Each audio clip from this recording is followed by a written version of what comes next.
Hey there, welcome to the Soul Furnace. It's been a while since the last episode of Immortal Unchained, and if you've forgotten what we're doing, that's okay. The locals are about to reintroduce us very quickly. Yes, it's the Soul Furnace, where souls are kept, I suppose, to gestate before they turn into the army of the undead, or something like that. I don't know. We're gonna pick up a lot of lore in this episode that'll hopefully help us out. Like right here. Over time, the Abyss has grown into a giant mechanized complex, churning out endless numbers of undead servants. The factories of the underworld never sleep. So yeah, these giant weird battery-looking things are the factories of the undead. Down there you can see the path we took in the previous episode to take a little shortcut. It's kind of cool that you can see it from here. I really like that. I like the looks of this place. This place is pretty cool from a graphic design perspective. Punished for her unforgiven sins, the fallen warrior suffered in torment. Imprisoned, her soul was kept intact for the amusement of the queen. Well, I think we know who that one refers to. We're going to be picking up some more lore on her as well. And also the Queen of the Dead herself. This is where they're going to start endearing us to the Queen before we have to murder her. And that's not actually as much of a joke as it may seem like. Exiled in a frozen wasteland, Iska's only companions became the lost souls of the dead. She learned to befriend them, and later to bind them. See? I told you. So we're going to be getting pretty good use out of our sniper rifle here, but not actually using it as a sniper rifle, because this is the home of the teleporting enemies. The enemies that teleport. They are explicitly designed to teleport around and only be shootable every now and again. So we kind of got to take our opportunities to do that when we get them. More armor plating. I still don't know if the armor plating actually physically reduces the damage you take or not. I was never actually clear on that. I don't know if it just makes you harder to knock down or if it makes you actually take less damage. Who knows? I don't know. Somebody do the math for me and tell me. The cauldrons are these big glowy things. The perverted afterlife of the undead began in the giant metal factories of the Abyss. Corpses are torn apart and reassembled into new forms, these empty vessels processed and prepared for whatever the rest of that said. I really kind of wish I had held on these a little bit longer in hindsight. Starting to kind of realize that as this Let's Play goes on. I didn't account for my Midwestern drawl. I speak kind of slowly, so really should have given myself a little bit more time to read. We got a bunch of bit canisters, so we're gonna go on a level up spree here, because this is the only obelisk in this area, which is kind of crazy to think about actually. Like, this episode's pretty long, and this level itself also pretty long to go with it. Got another support cipher. Most people need rest to restore their energy reserves, but the most zealous can just keep on going forever, I guess. I don't actually remember what this one does.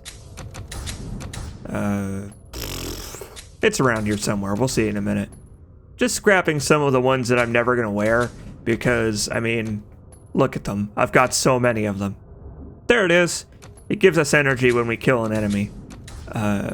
But the problem is it doesn't give us very much, so we're just gonna get rid of that, because higher level ciphers actually give you weapon upgrade parts, which is good because we're gonna need them. This is about the point where the game starts expecting you to upgrade your stuff. And speaking of stuff, this cool looking gun is the Thunder Guard Destroyer. Warriors chosen for the Thunder Guard form an elite formation of ritualistic soldiers. Expert warriors, they are trained to deal with any opposition and use armor-piercing rounds to accurately disable heavy infantry. This thing is great! This is one of the best mid-game assault rifles, so we're probably going to be using that. And of course, one of the better sniper rifles too, the Pyre Executor. I don't have nearly enough time to read that, sorry. I already know that I didn't give myself enough time to read that one. Basically, it's an incendiary sniper rifle, but it doesn't actually fire incendiary rounds, it's just got a flamethrower attached for anything that gets too close. And these Nerf gun looking SMGs are the Kron Chieftain Shivs. On Bigor, strength is valued above all else. Chieftains are hulking creatures, larger and stronger than their brethren.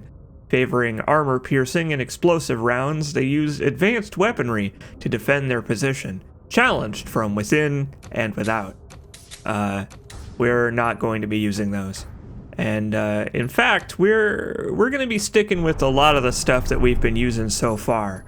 It's this is kind of the point where Immortal Unchained expects you to pick something, and it's not with how cheap leveling up and respecking and such can be. We can't respec yet, but we will eventually get the ability to do it. You can kind of take your time, but once you reach the second half of the game, which is where we are now, you kind of got to decide how you want to play. So we're going to stick with the Thunder Guard Destroyer because, true to its name, it is in fact a destroyer of foes. So, welcome to the club, Thunder Guard Destroyer. The Separatist Carbine has served us well, but it's starting to show its age. So, let's get back to it. Man, I feel good. It's been a while since we have experienced any tragedy as we pick up this thing called Kale's Knife. The first time I played the game, I didn't even know that this is where I got that item. This game, no offense to Immortal Unchained, but this game does not do a very good job of informing you when you pick up a key item, and Kale's Knife there is a pretty important one. Along with another armor die. I mean, the armor die is the most important, obviously, because it gives us tiger stripes. It looks a little goofy, but I like this yellow and blue we've got going on. We're gonna wear this for a while, I think.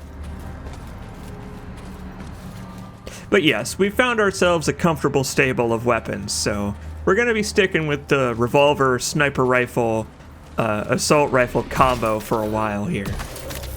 This is, again, the point at which Immortal Unchained expects you to pick something, and oh boy, I picked alright.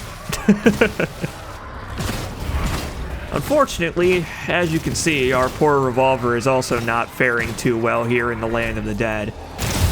It's a shame. I wish revolvers were a little bit better, because if you hit, like, critical weak spots with them, they do obscene amounts of damage from up close. It's just that in general, they don't fire fast enough for how much they plink away. At least we got the power shot, though. The power shot will never let us down. So yes, I like the looks of the soul furnace and the surrounding area. Makes me wonder what this place was before it was, you know, the soul furnace. It's got kind of like almost like a cathedral church aspect to it, a little bit.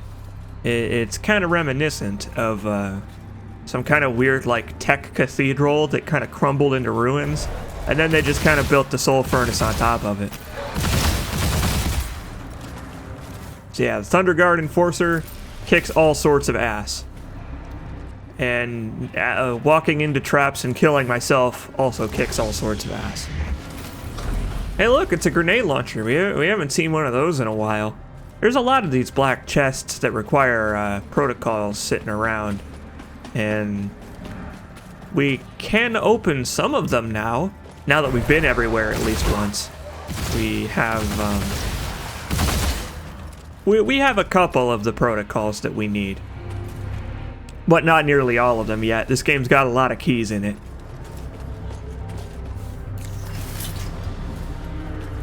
Case in point, there's a Cerium decree just sitting there in a chest. There are so many Cerium decrees. Hey, the Neophyte Striker is pretty good, actually. It's a pretty standard assault rifle that's got like a poison attachment. Screw that guy. And that guy too. So I think you're kind of seeing the one true build of Immortal Unchained in action here. We've spent pretty much the whole playthrough so far kidding ourselves out so that I would be ready to one-shot things with sniper rifles, and well, as long as I get a headshot, we're pretty much there. But I'm gonna try not to overuse it, because I feel like this would get kind of boring if I just went around one-shotting everything with a sniper rifle. Nalon was a paragon of prime beauty, with strikingly sharp features and a golden head of hair. Countless were his admirers. Huh. Okay. Sounds like a pretty interesting guy, I guess. I wonder who he could represent in Norse mythology. Let's think about that. Okay, I thought about it. Ready to blow some people away with revolvers now. I'm just glad the power shot with revolvers is so powerful because, boy, without it, having it plink away would be pretty lame. And in fact, the revolver power shot is one of the better ones we have so far. It's gonna make our lives a little bit easier when we come up to these enemies that teleport away a bunch, because they, I mean, obviously they stand still just long enough for us to get it off, so.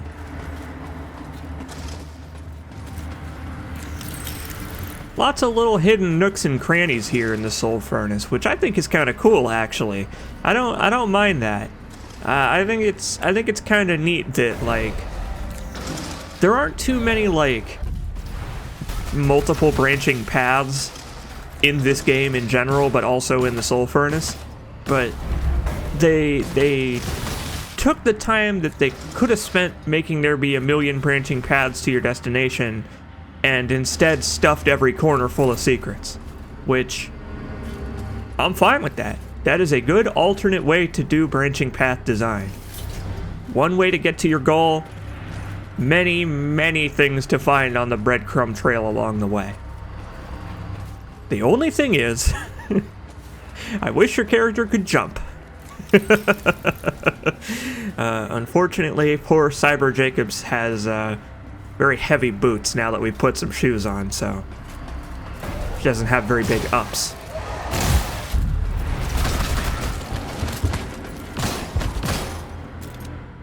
Yeah, so you can pretty much neutralize these guys by shooting their arms off. If you shoot off their arms, they can still teleport, but they can't shoot you. All they can really do is teleport around and try to kick you, which is funny to watch in action, but I don't think any of them ever live long enough to show that off. Which is a shame. I should have specifically left one alive.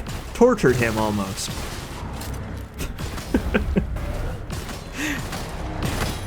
If you shoot off their legs, they die instantly, obviously. Hey, look, it's more pistols, which again, I very much wish were better. But you see what I mean about hidden little side paths? I mean, we walked right by that one. And funnily enough, I just mentioned how there weren't many branching paths in this game, but there's one right here, along with some lore. In giant furnaces, souls are severed from the anchors of the living world, be it body or faith, in an excruciating process. My favorite part about it is how they were very explicit about how it's painful. I don't know, it's like, it can't just be your soul being ripped from your body in an eternal hell until you're you know, turned into a robot zombie slave for the Queen of the Dead for the rest of eternity. Like, it can't just be that. It also has to be extremely painful. It's very cyberpunk. It's a very cyberpunk way of looking at things. So yeah, this is one of the few branching paths, although it's not much of a branch. They loop back together pretty quick. I guess I should amend my statement. The game does occasionally do branching paths. It's just that they're not very long. There aren't many, you know, different winding ways to get through a level. It is the, here it comes, the Dark Souls approach to level design, where it is a linear level with a lot of little branches, and I don't mind that. I think that is an okay way to do it. It is the philosophy of walk into a room and there's a bunch of enemies in it, and you can deal with those enemies however you want to. And from there is where your gameplay decisions come from, basically.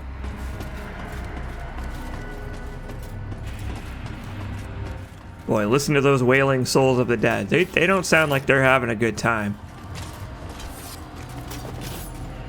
It's okay. At least we have this giant, wide open, empty area to hang out in where nothing is going to attack us. Haha. I mean, just look at this giant, wide open, empty... Uh-oh, a boss. Funny thing is, though, he actually doesn't come down here. If we go any further, the silent January... He's gonna start firing at us. In fact, I think he just did. We were like literally 1 foot away. But no, this is a giant arena where a bunch of drop pods are gonna come at us instead.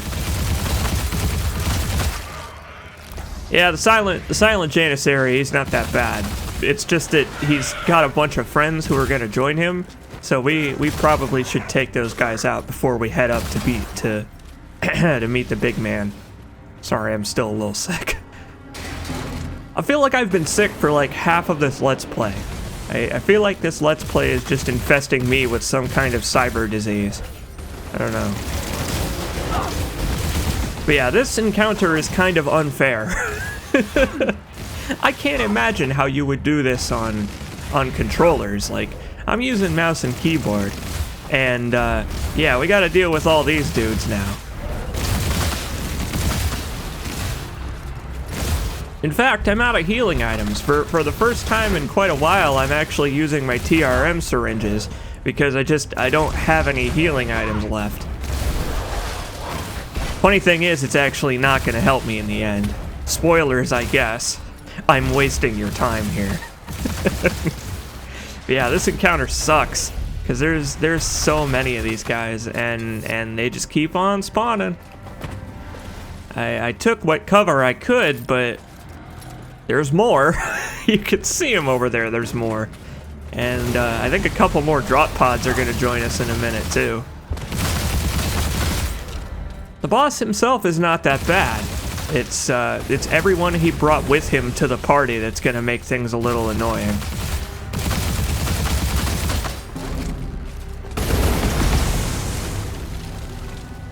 But hey, look, now we can take on the man himself, which I'm sure is going to go absolutely swimmingly. I hate this guy. This guy sucks. This guy is a shitty mini-boss, because So he's got this grenade launcher, and he can fire it directly at the floor at himself, and the only place I can really actually do damage to him is by shooting him in the back. He's really, really well defended from the front, to the point where even headshots barely damage this guy. And it just sucks that he can do that. He can just fire a volley at the floor, and I don't know. On my way back, I died again, and this happened. I'll let you make whatever of it that you want to make. I mean...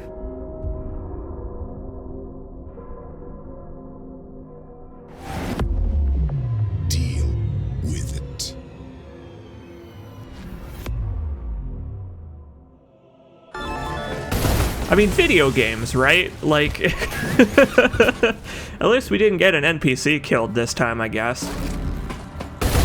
But yeah, this fight sucks. This guy is very obnoxious. He's and the weird thing too is that after all of his ads spawn in, his health bar disappears. So we can't even really tell how close we are to defeating him. He's just got an absolute ton of health, and you have no choice but to just kind of guess how much he has. Eventually, after a couple of tries, this did take me about half an hour of attempting this before I finally got him. Eventually, I noticed that once he's actually firing the grenades, he doesn't move. So all you gotta do is just wait until he fires them and then dodge, because he rotates like he is on a lazy Susan when he's priming the grenades to shoot them. It's very silly.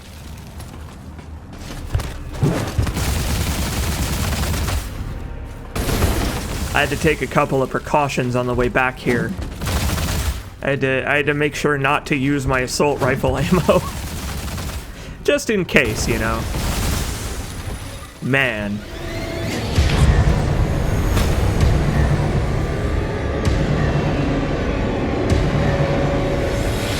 I feel like the game did not earn that fanfare.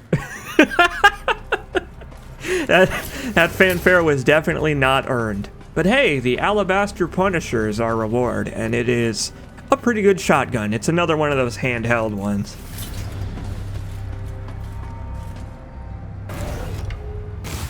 The Queen of the... Hold that thought. Hold that thought, lore. We'll get to you in a minute. How rude.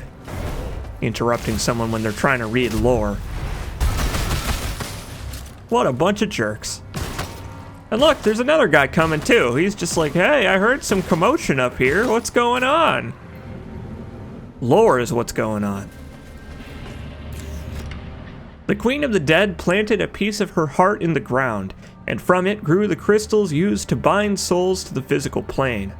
Unbound souls burn in engines designed to restore the power she lost when splintering her heart. So, basically, she made the soul furnaces to replenish her soul, which she expended to make the soul furnaces. Got it! Makes perfect sense.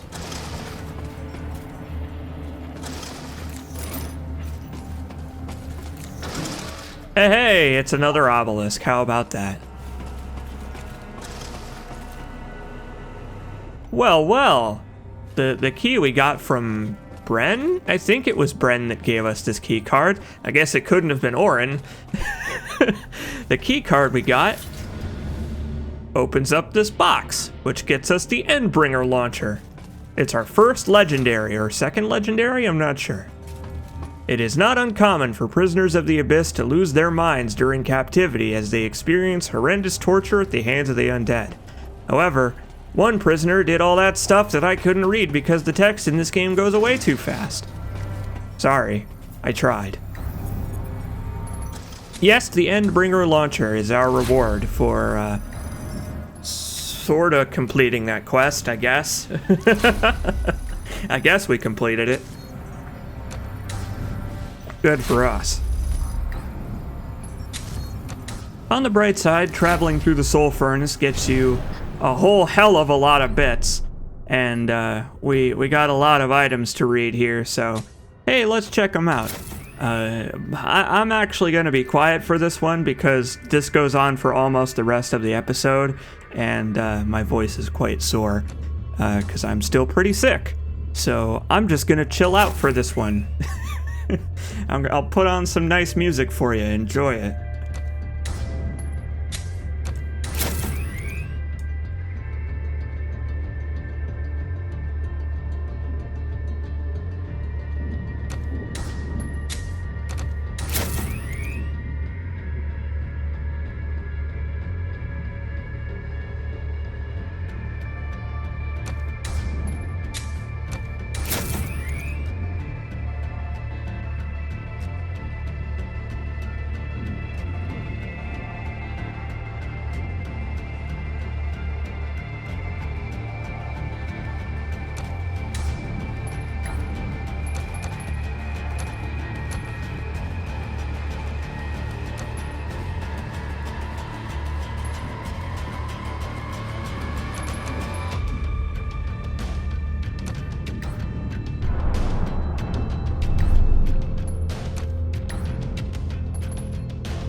Well, that was an enjoyable time, I assume. I probably did some very silly things to edit in music to that. I hope the music was fitting and not weird and ill-chosen.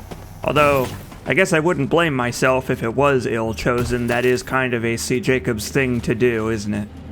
Oh well.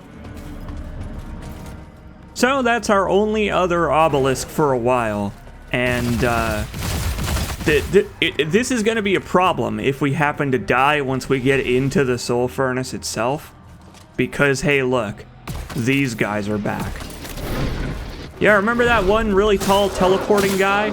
Well, these are his little cousins, and they have come to beat me up. Thankfully their arms and legs are pretty easy to knock around, so I guess they're not so bad, but they're gonna be a pain in the upcoming area. The Soul Furnace is a very cool area. However, I will say that it is one of the tougher stretches of this game, to the point where I have to question why they send you here first instead of back to the forest. Once we... I mentioned this when we left the forest, but we actually are pretty much done with the forest. The next section of the forest is quite short compared to the first part. But I'm wondering why they didn't send you back there first, because it's a lot easier than this area. Don't let your soul amalgam get corrupted. You don't want your soul amalgam to get corrupted. I find it interesting that they store different souls in different places. I wonder what the economics of the soul furnace are like. Like do they operate at a loss? Is it like a Facebook or Google kind of thing where like YouTube has operated at a loss in every year of its existence or something like that? Like they've never made a profit? I wonder if it's that kind of situation. And speaking of returning enemies, the boss that we fought, oh hi there. The boss that we fought, the tech priest, he is also back, and he's lost a little bit of height. Maybe he took off his platform shoes, I don't know. But he, unfortunately, is exactly as dangerous as the boss version, which kind of sucks. He does almost as much damage.